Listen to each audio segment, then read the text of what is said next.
Everybody, and welcome to the Catholic Broadcasting Ministry, the Capuchin TV, and very much to this program, taking care of your psycho-spiritual well-being. My name is Josiah Osegunjobi, Reverend Father, and again I'm with you to continue in this teaching about what we started last week on coronavirus and vaccination. We talked about a lot of things last week. We explained about the coronavirus, and of course there's a zoonotic virus that actually usually doesn't cross from animal to humans, but this time we find it very much with us, and it has caused pandemic. It has been declared pandemic since March 11, 2020, and since then the world has been in turmoil and we've been struggling to deal with it. And of course, there are, like we mentioned last week too, of course, we are more aware of those very much things about the different measures that the different nations and of course the global world are taking, from the washing of hands or using sanitizer to using face mask, and of course to social or physical distance, and even the lockdown in many nations. And some countries are still on lockdown because of the nature of the pandemic. And we know that, of course, little by little is getting better, not because of the face mask, not because of the washing of hands and other measures, or not even because of the lockdown, because even when we have those things, it was still escalating. But now that we have started vaccinating since beginning of the year, it seems like it is coming down little by little. We talked about vaccination a little bit. We talked about the composition last week. And much so, we said that even though vaccination is around, vaccines is around and people are being vaccinated, there are a lot of things that people actually are talking about. You need to go to the social media, you see a lot of kind of information that you can never imagine about the vaccination. Yet all the people that are talking about it mostly don't even know about the composition, about how it's made or what it is for. But we have different things to talk about. We mentioned a couple of them last week. Like we talk about, people talk about it doesn't work. People talk about it makes you magnetic. I was watching a video, people putting phone and key on their arms and it was sticking to it.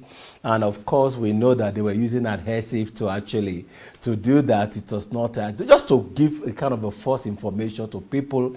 And many of us, without even searching and getting to know a lot of things, we just buy those ideas and then we begin to spread it too.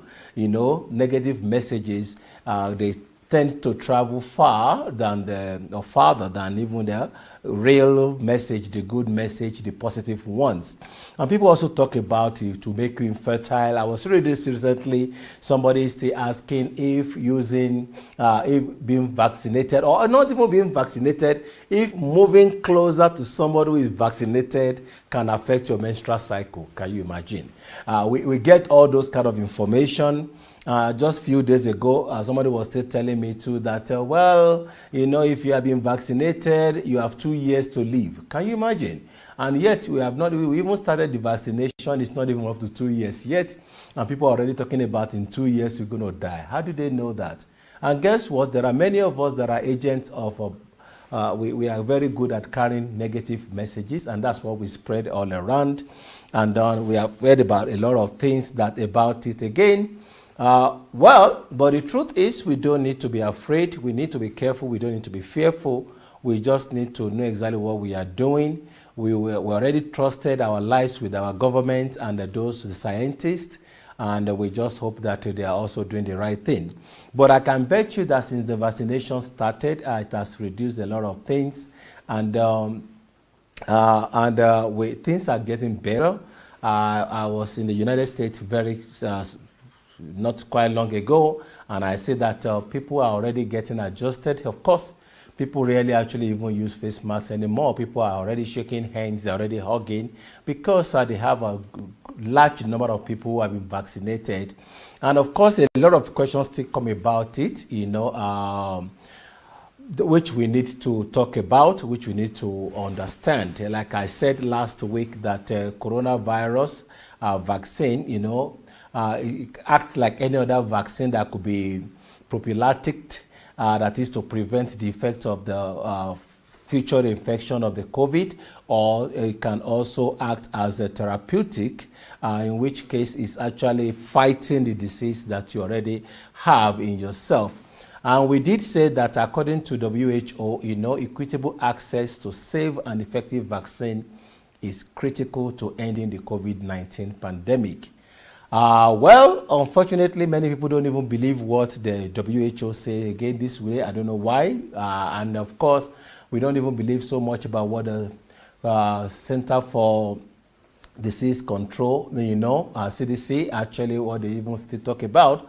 People, even despite that, but I still believe that those are the places where you can get information, because they are not just acting under the blind whatever. Of course, they may be influenced by many other things too, but the truth of it is that they still try to verify a lot of things, to do a lot of research studies, to get to know that this vaccine that we are taking is actually can take care of the pandemic. The virus is still there. Ending the pandemic does not mean ending the virus. It's still there. So it has been believed that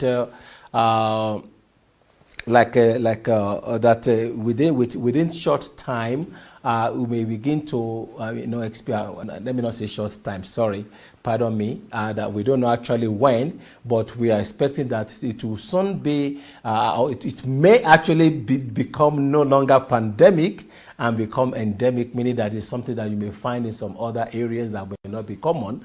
And some countries are already even preparing for that even when it becomes endemic, they are ready to combat it. So this is to end the pandemic, again, not to end the SARS-CoV-2.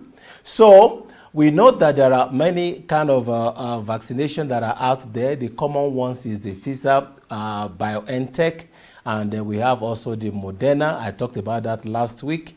We have a Johnson & Johnson, or what they call Janssen. We also, those ones are out there that people are taking in different countries. Not all of them are available in many countries. In Kenya here, at least Johnson & Johnson is not present here. However, people have asked about the questions about who can take it, who cannot take it. To date, the basic information is that somebody who will receive the vaccine have to be like 12 years old. If you are using the Pfizer, you have to be at least 12 years of age or older to do that. And if you are using Moderna, if you are going to be receiving that, you have to be at least 18 years of age. And the same thing with Johnson & Johnson, you have to be like 18 years of age. And then we know that there are different dosage that we need to take. For the Pfizer, we know we need to take 2 shots, which have to be like at least 3 weeks apart, like that's 21 days apart. And then we have those with the Moderna have to take up to like 4 weeks, which is 28 days apart. And if you are taking a Johnson & Johnson, it's about just 1 shot. And for all this, actually, when you are fully vaccinated, it takes 2 weeks after your second shot, or if you are taking a Johnson & Johnson after that shot, before you begin to really see the effect of it really protecting you. So the best COVID-19 vaccine is the first one that is available to you, because people have always asked that which one is the best. I think it depends on preference, whether you have the time to wait for 3 weeks or 4 weeks. I know when I received mine, I was clamoring for Johnson & Johnson because it's just 1 shot, and I don't have to be thinking about the second shot. So it's something that, again, it doesn't matter which one, even though study shows that their effective rates or the effectiveness they vary. However, all of them are still safe. They are very effective, and they can reduce the risk of severe illness due to COVID-19. So when you begin to look at the way things are worldwide, how many people have been vaccinated, I also mentioned that last week. At least about 25.1% of the world population have received the one dose of the vaccine. And then those who are fully vaccinated are still within the range of 12% of the world population. That's about 242 million, 934 million people who have actually been fully vaccinated. So we still have a long way to go, and that is why the world is clamoring that we need to get vaccinated.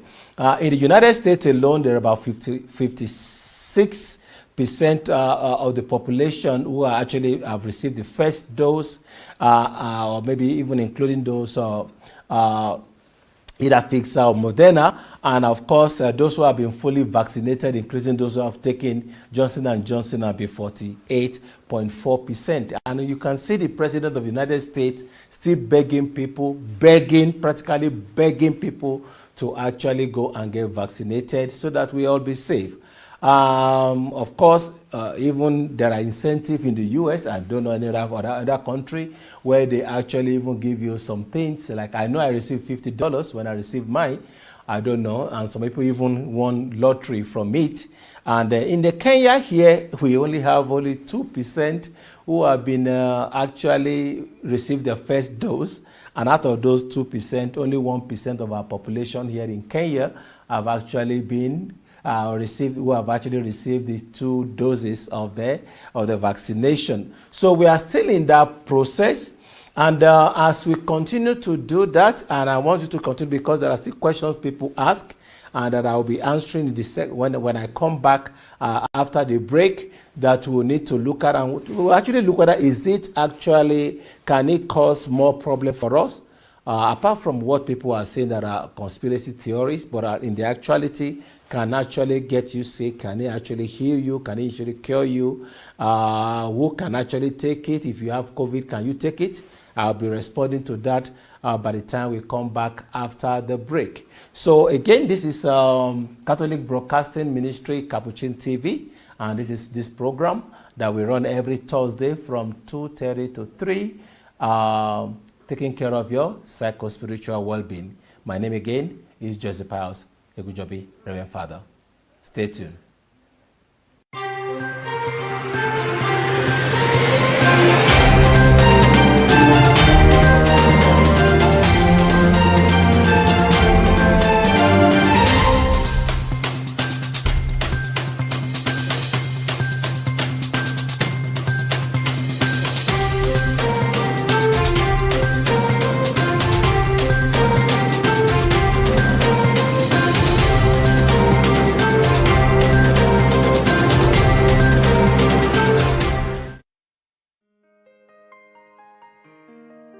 The Psycho-Spiritual Therapy Institute, which we of the Luke Stera Leadership Foundation, in collaboration with Monsieur Haken, have set up, is a project that I am very excited about, and I am very happy that I am part of the birthing of this project.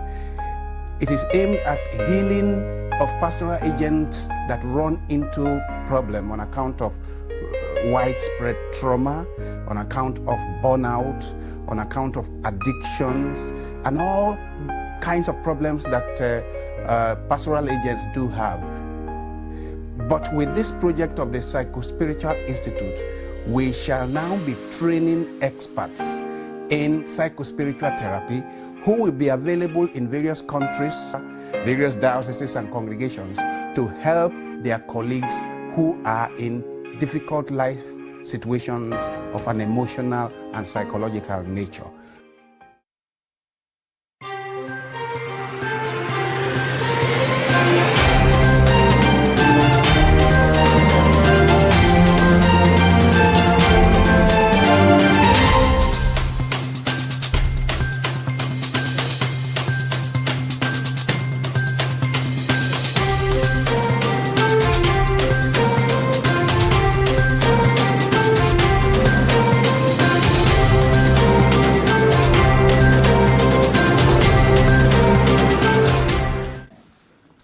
Welcome back again to Capuchin TV and to this program, taking care of your psycho-spiritual well-being, the program that runs every Thursday from 2:30 to 3 p.m.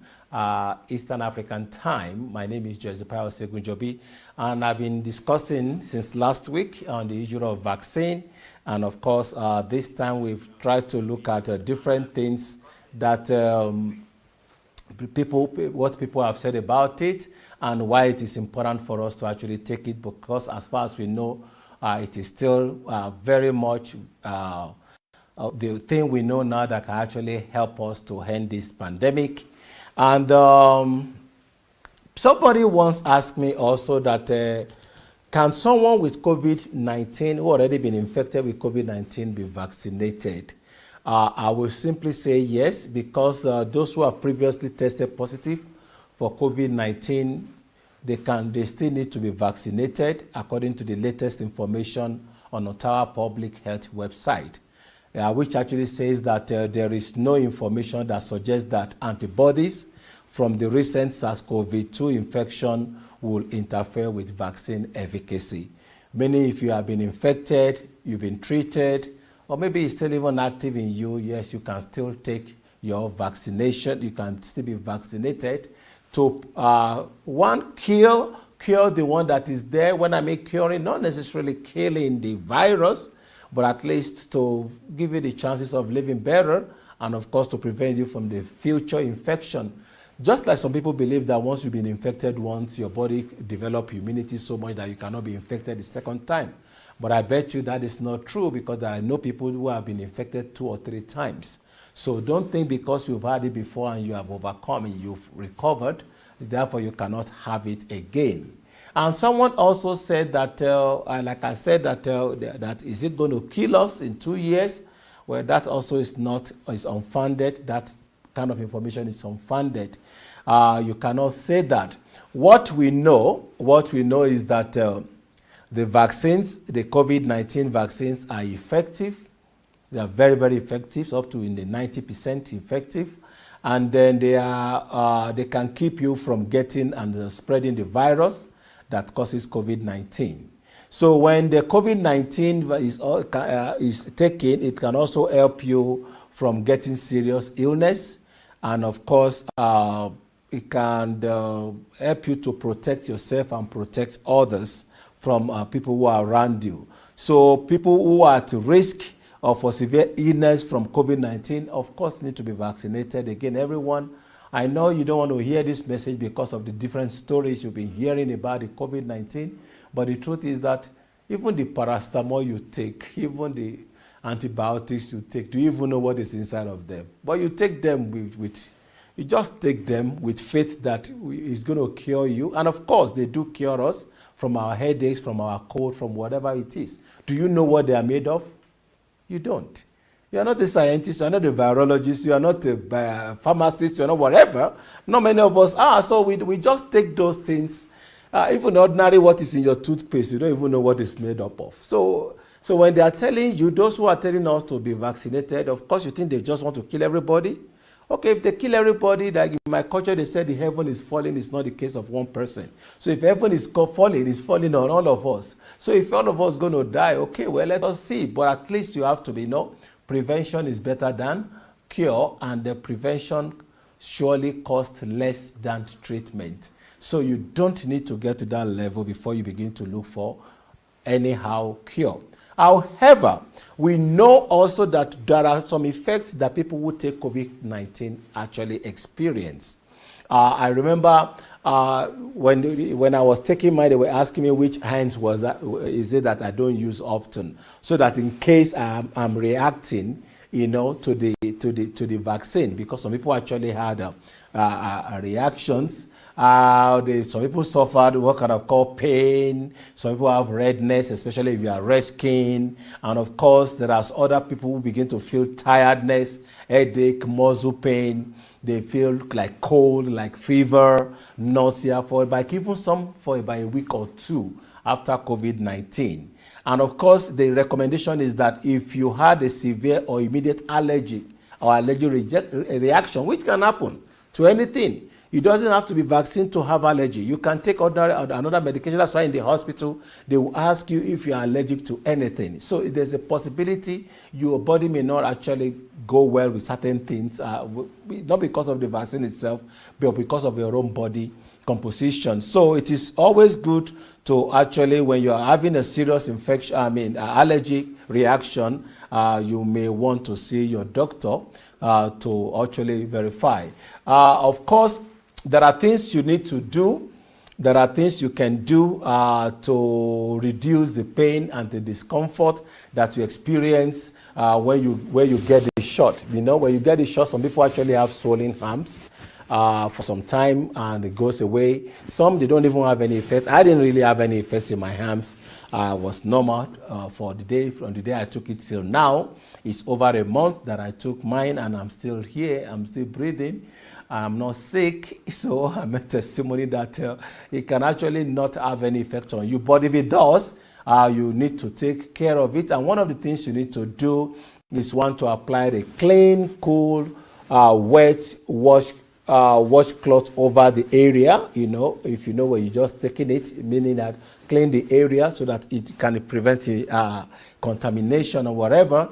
And of course, you can try to exercise that arm, or if it's your left or your right, it doesn't matter where it is, to try to exercise it often to make sure that you put it in order.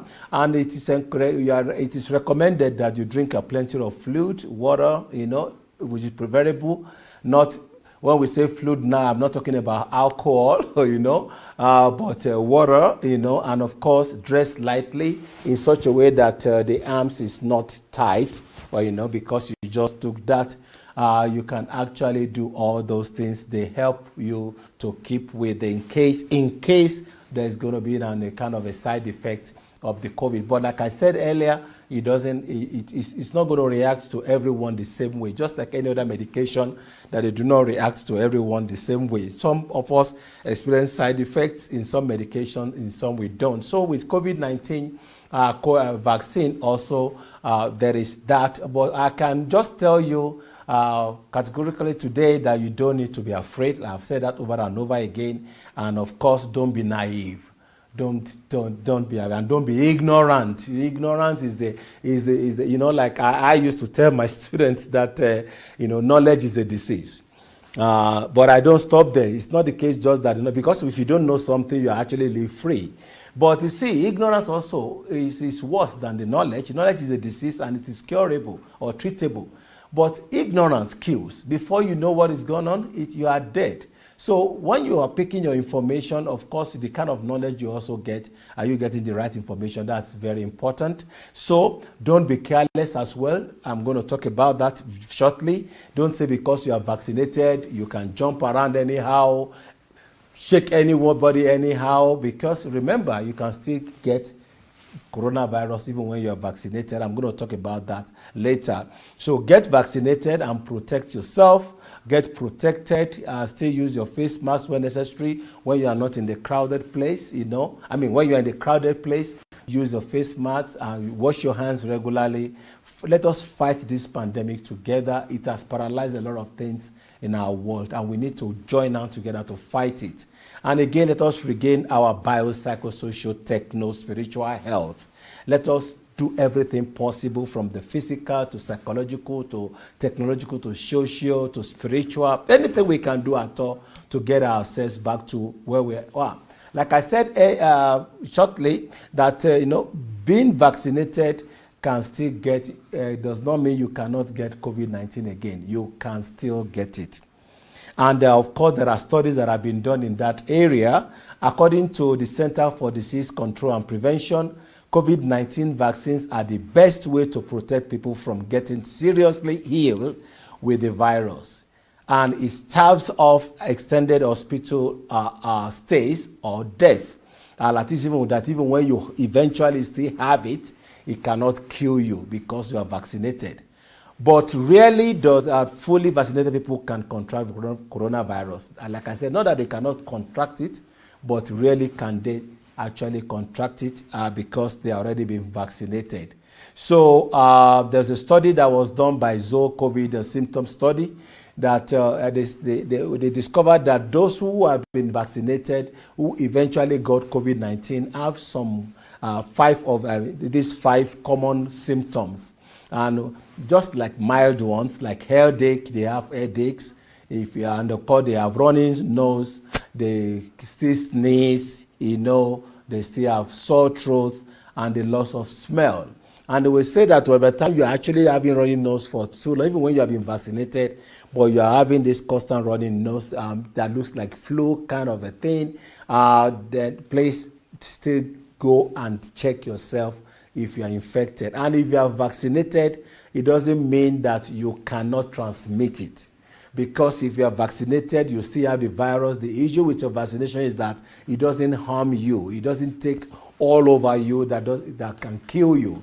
But because you have it, you can give to somebody who is not vaccinated, and the person may actually suffer severe infection and may lead to death. People are still dying, even though it's reducing, people are still dying. We are still much dealing with that. So the best thing for us to do, again, is to get vaccinated than to be infected. To get vaccinated is going back to what I said earlier, that is a prevention than we are running after the looking at cure. I know many people are doing that kind of prevention, taking different kind of concussion that we don't even know the composition, but because we know that, okay, this one, they said this one build immune system, we start using it.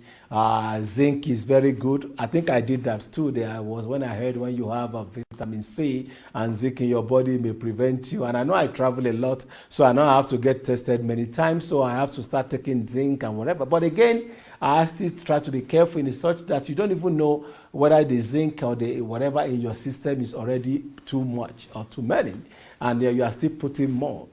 So we need to be careful about that, and don't just let us all stop what we call self-medication, and let us take precaution and listen to what the World Health is telling to us, listen to what the CDC is telling us.